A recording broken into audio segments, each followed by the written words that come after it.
உலகிற்கே அம்மை அப்பனாக விளங்கக்கூடிய சிவபெருமான் பார்வதி தேவியின் அன்பு மகன் முருகப்பெருமான் சிவபெருமானின் நெற்றி கண்ணிலிருந்து வந்த தீப்பொறி ஆறாக பிரிந்து 6 குழந்தைகளாக மாறி 6 கார்த்திகை பெண்களிடம் வளர்ந்தன.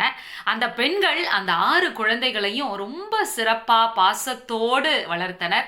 அவர்களுக்கு நன்றி செலுத்தும் விதமாக சிவபெருமான் அந்த பெண்களுக்கு நட்சத்திர அந்தஸ்தை வழங்கினார். அதனால கார்த்திகை நட்சத்திரம் முருகப்பெருமானுக்கு விசேஷம் நிறைந்த நட்சத்திரமாக மாறியது. ஒவ்வொரு மாதமும் கார்த்திகை நட்சத்திரம் கிருத்திகை வரும். ஆனால் தை மாதம் வரக்கூடிய கிருத்திகை ரொம்ப விசேஷம் நிறைந்தது. தமிழ் மாதத்துல தை மாதம் 10வது மாதம்.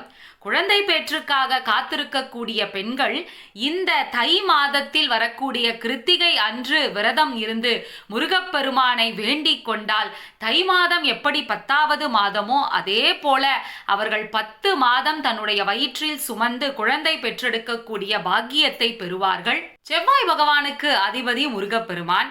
பொதுவா ஒவ்வொரு செவ்வாய்க்கிழமையும் முருகப்பெருமானை வணங்குவதற்கு சிறப்பான நாள் என்றாலும் இந்த வருடம் தை கிருத்திகையும் செவ்வாய்க்கிழமை அன்று வருவது இன்னும் விசேஷம்.